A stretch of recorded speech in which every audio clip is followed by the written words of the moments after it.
Hi, Tony here from Bathroom Spare Parts. Today we're looking at the Crosswater AG fill valve 90-degree elbow B323O-D-ECL2. This is the valve. It does come with a nice braided hose, obviously for the connections. Comes with it. So here, another one with a filter, always worth checking. As you can see from the gauze in it, it's quite fine, so it picks up any muck. That's always worth the first check. Now we'll do the disassembling. Now, warning you, this is very fiddly, especially when you've got fat plumber's hands like I have. So take your time, do it step by step, but you'll probably end up with some very sore fingers. Right, so the first thing to do is to undo this float mechanism. So you take this lower one off, slide that under there, and then hold it up. And there's another clip you can see there, just holding it.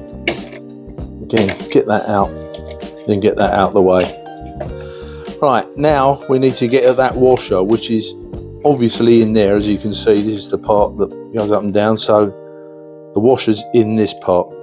So what you can do is we need to get it past, there's a little clip here, so we need to try and get it over that clip. We probably just saw that jump up, so I'll put my thumb under it just to prise it under, and then out she comes.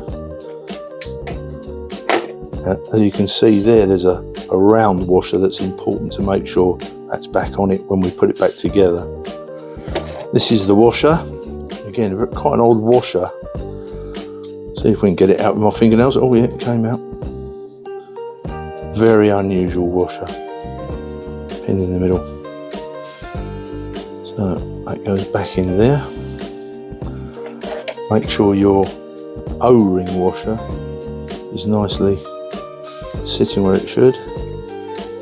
Hold it at about 4 o'clock, then spin it round and it will click over that lip there. That's all nice and solid. It's just a case of clipping up the float again. So you've got the first one down here. That's that one. And then there's the other one. You see the little ridge in there. Clip on. She's done.